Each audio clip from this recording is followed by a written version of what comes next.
So, hello again, dear friends. Um, can you all hear me? Yeah, okay.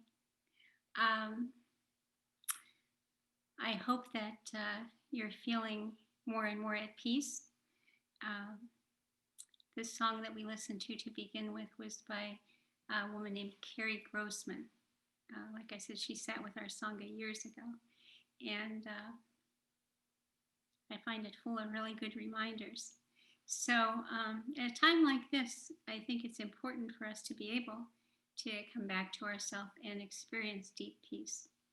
Um, we are living in very treacherous times that um, to have an election like we've had, to have a year like we've had, to have a pandemic that we've had, to have the economic stressors that we've had, the death and illnesses that we've had. It's been a lot for everyone. And then to have an election like we've had, and to have a sitting president unwilling to step down. It's the first time that's ever happened in our country. So we're living in interesting times, and now is a very, very good time to put everything that we've learned into practice. It can come in handy, I think. Um, for one thing, there can be a lot of exuberance if the person that you were hoping would win won. You might feel a lot of exuberance. Now, when we talk about the Brahma Viharas, their loving kindness, compassion, sympathetic joy, and equanimity, the highest places to keep our minds. And each one of those Brahma Viharas has a near enemy. And the near enemy of joy is exuberance. And so it's very easy for us, I think, at times like this, if you happen to have your candidate won, you might just be beside yourself with joy. And you might find yourself saying or doing things that are not very mindful to people who actually didn't have their candidate win and are feeling very, very sad. I listened to a comedian on Saturday Night Live. On all these different newscasts, people said you have to listen to Dave Chappelle's monologue. And the thing that struck me in what he had to say, it was very similar to what Tais teaches us. He said he had been on that show 4 years before, and his candidate had lost. And he said, so for all of you who are experiencing it, I know how you feel. And then he went on to say that the really hard part was that when most of us come to that place of having lost something, or we've tried very hard to get something to happen in the way we want it to happen, we get really attached to the outcome, that we wind up really hating the people that we've decided are others, that we water those seeds in ourselves. And he said, I don't hate anyone. I hate that feeling. I hate that feeling of having lost. And I thought that was really quite lovely. That's exactly what Tais talks about. He said, hatred will never let you, Hatred will never let you face the beast in man. It's not the person that you hate, it's the actions, it's the anger, the hatred, the violence in the person. That's the problem. It's not the person, that's the problem. So I thought that was really interesting, and to have heard the president-elect the night before talk about how he was hoping that people would work with him, because he knew how it feels to lose, because he's lost twice before. This is important, I think, for us to keep in mind. that, and this takes us to the Brahma Vihara of equanimity. Uh, when I say the near enemy of joy is exuberance, maybe that's, for me, it was very hard to understand when I first heard that. I thought, I like being exuberant. But it turns out that exuberance is when we kind of lose ourselves in the excitement of being so happy. And the example that I always use, because I think it's so clear, was that a number of years ago, I was with a friend. I was with two friends. One had just recently lost her husband and was in deep grief. And the other had just returned from a cruise with her husband. And she was exuberant. And she kept talking about how wonderful it was and how romantic it was and all the places that they went. And I was just cringing. It was so painful uh, to know that our other friend was really in a lot of pain. And I kept trying to change the subject, and she was on a roll. That's exuberance. That's the problem with exuberance, is when we become quite mindless. It's we just get so excited and so wrapped up in ourselves that we're unaware of what's going on with other folks. So then there's equanimity, is the other one of the Brahma Viharas. And equanimity is being able to hold the suffering and joy all at once, being able to not play for pretend that the suffering doesn't exist, but instead be able to embrace it wholeheartedly. And in a way, I feel that it was probably a good thing. I mean, is it a good thing or a bad thing? Yes, is usually the answer to that. It's both. But I felt that if the election had been a landslide for Joe Biden, it could very easily have left half the country feeling that, oh, good, it's all done. We can get on with things now, back to normal, business as usual. And in fact, with all that we've been through for the whole last year, I really feel that the universe has been desperately trying to help us to wake up. That, like I said, we've all experienced a lot of losses in all different ways. And to have to look at what kind of society are we? Almost a 250,000 people have died, and that's just gone on and on. We have a goddaughter that lives in Taiwan. There are 24 million people in Taiwan, and 7 people have died. So when we think that, oh, we're just victims of a virus, nothing to do about it, that's not true. If we handled things in the way they did in Taiwan, we'd probably have a whole lot fewer people dead. We have racial injustice that has been displayed in all of its ugliness. And that's been there for centuries. And the universe is asking us to pay attention, to look deeply, to try to understand. We've had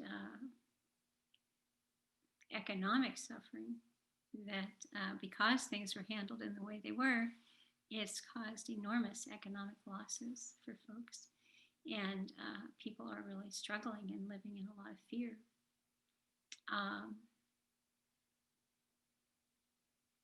And it's easy for us to fall into creating them and us. I'm right, you're wrong, I'm good, you're bad. I'm trying to go through this period looking at all of it as a big yin-yang ball that I think that we've been called upon to look at our dark side, to, as Tais says, we have 51 mental formations. We have the capacity, we have the seeds for joy and love and kindness and hatred and anger and greed. We've got all the potential for everything in our consciousness. And it depends on which of those seeds we nourish. That's what manifests in the mind consciousness. And so we've been living in a very challenging time in that way, that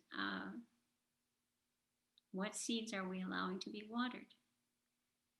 I've said from the very beginning of all of this that our practice of engaged Buddhism is that we are instructed to take a stand against injustice wherever we find it. And the really challenging part is that we take a stand out of love for people that are experiencing the injustice and not out of hatred for people that are causing the injustice. Because when we allow ourselves to go there, we are becoming exactly what we say we're against. So we don't want to be against any of it. We have the capacity for all of that, like I said, in our consciousness. If I had the right seeds watered or the wrong seeds watered, I could be doing exactly what folks are doing that I am criticizing and judging. So to be um, aware of that. And in our practice, it's looking at how can I help. Uh, like I said, it's a very tricky thing. The equanimity piece is how do we take a stand out of nonviolence, and how do we take a stand and not get into dualities? Um, that's a real big challenge for just about all of us. I was going to look at something in Tais' book. Yeah, Tai wrote a book called Love in Action about this very thing. And he said, the essence of nonviolence is love. Out of love and the willingness to act selflessly, strategies, tactics, and techniques for a nonviolent struggle arise naturally. Nonviolence is not a dogma, it is a process. Other struggles may be fueled by greed, hatred, fear, or ignorance, but a nonviolent one cannot use such blind sources of energy, for they will destroy those involved and also the struggle itself. Nonviolent action born of the awareness of suffering and nurtured by love is the most effective way to confront adversity. So, to me, it's nurtured by love, uh,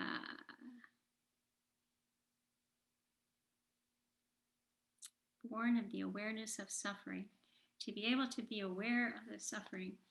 So, in the time that we're living, like I said, I think it's important that we do all we can to stop those who are causing a lot of suffering, do it the best we can, to do whatever we can to help stop them, but also to help. And we have half of our country that are probably feeling pretty bad right now. And I know that 4 years ago, when there was a different outcome to the election, there was a huge amount of fear among those who had been on the losing side of that. And I think that now is probably the same. So if we get a chance to, if you happen to be a person who your candidate did not win and you're feeling afraid, or if you happen to be in the company of someone who is feeling afraid, our practice is to practice deep listening. It's not to try to convince anybody of anything, to convince, cajole, whatever. It's really to try to understand, to practice deep listening so that we can understand. And I think that that would probably be the very best thing we could do, is try to understand what are people afraid of. And what we can see now is for a long time now, there's been a concerted effort to fuel the flames of fear in our culture. So there's a lot that people are afraid of, I think. And hopefully we can do our best. That's why almost didn't want to end the meditation tonight. I feel like it's been a very violent time. I feel it has been anyway, energetically. And to be able to just stop and be peace. If we can nourish that in us, if we can practice coming back to that place of solidity and peace in us, then whatever we bump into, whatever, um, Tais says we're a community of resistance. We're resisting being dispersed by the culture in which we live. And when you find you're getting pulled off center by in any direction, you want to be able to have developed enough mindfulness and concentration to notice and to call yourself back. Get yourself back to your center. Breathe to your belly and be peace. When you're coming from that place, it's much, Tais says, then we know what to do and what not to do. And we also make a lot fewer mistakes. At least that's been my experience. It's very, very difficult, though, when we've been through such a challenging campaign, and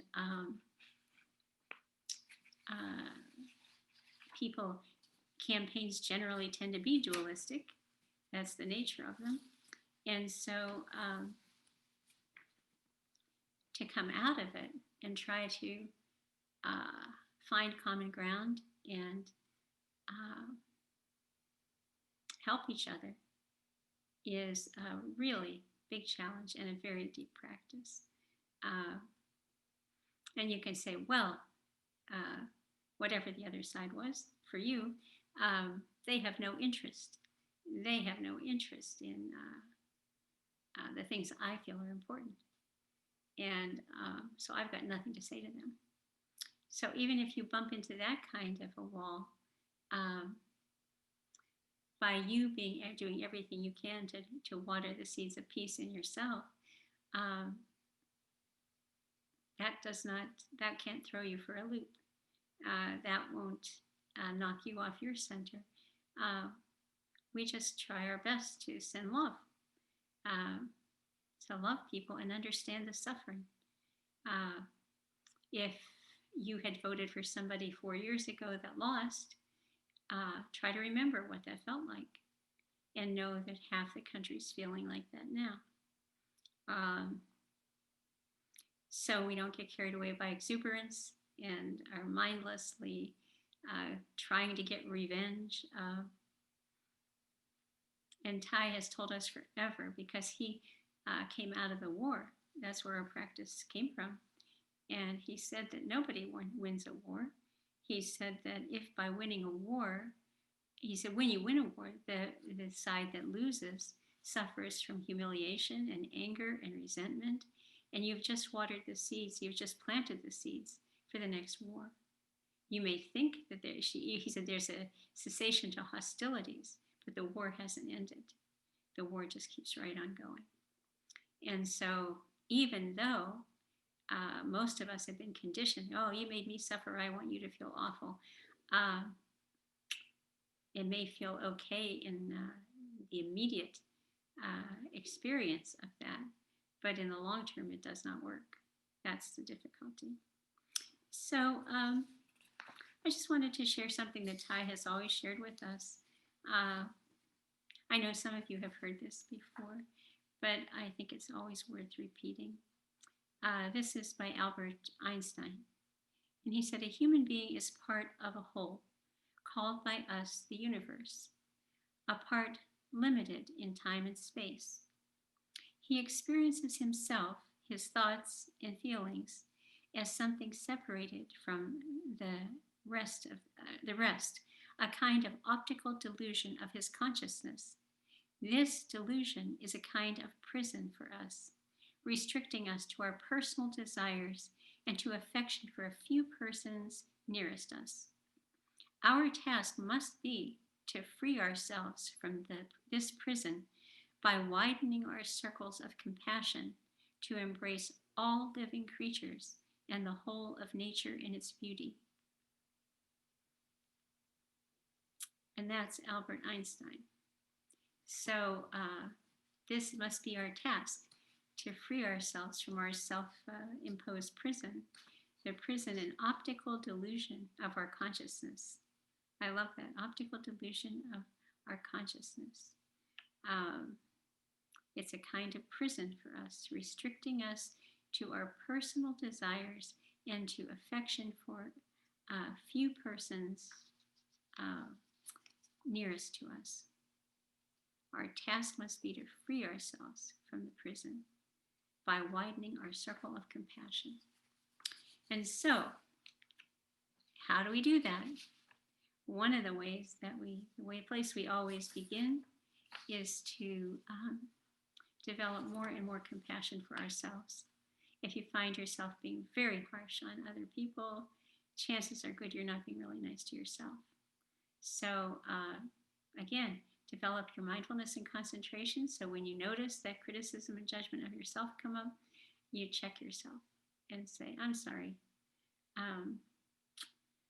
I was under the misperception that I wasn't a precious wonder of life. And I need to correct my misperception. We need to have nothing but compassion for ourselves. The Dalai Lama, I think, said it so beautifully. He said, everybody suffers. How could we be anything but kind? So kindness is going to be a commodity that we'll need to cultivate, I think. And that's a good one. It's a lot of fun to cultivate kindness. And I just wanted to end this evening with something somebody sent me, and I'm sorry I can't attribute it to anybody. It doesn't have any attribution. But it says, keep my anger from becoming meanness. Keep my sorrow from collapsing into self-pity. Keep my heart soft enough to keep breaking. Keep my anger turned towards justice, not cruelty. Remind me that all of this, every bit of it, is for love. Keep me fiercely kind. So I think that's really our challenge. And to be able to accept all of ourselves. Like I said, I'm trying to look at this whole thing as a yin-yang ball, that we can look at something we've created as a duality, a them and an us. And when we look at it, it's simply the other part of the whole. It's not out there. It's not separate from. It's the other side of the whole. And that's how we're made. We've got a little bit of everything. You've got that little dot of black in the white side, a little dot of white in the black side. And we need to be able to wholeheartedly embrace all of it in ourselves and come to a deeper understanding of other people's suffering as well, so that we can embrace it in them. And I think that when we're able to truly love and want to understand another human being, it's felt. There's an energetic transmission. If somebody is judging and criticizing you, they may say really nice words, but you're not going to believe a word they say, because energetically you know that's not true. But if that person has only kindness in their heart, that's felt. And then they can say things that are not very skillful, and you still probably won't take offense, because you know it comes from that place of loving kindness. So, my dear friends, I hope that I've offered you something that you could put to good use at this very treacherous time that we're navigating. And whoever you voted for, whatever your feelings are at this point in time, I hope that you'll be able to do as Tais says, embrace them wholeheartedly, whatever the feelings are. And just as a mother does a child, and have nothing but love and compassion for yourself. And hopefully we can carry that out and love each other.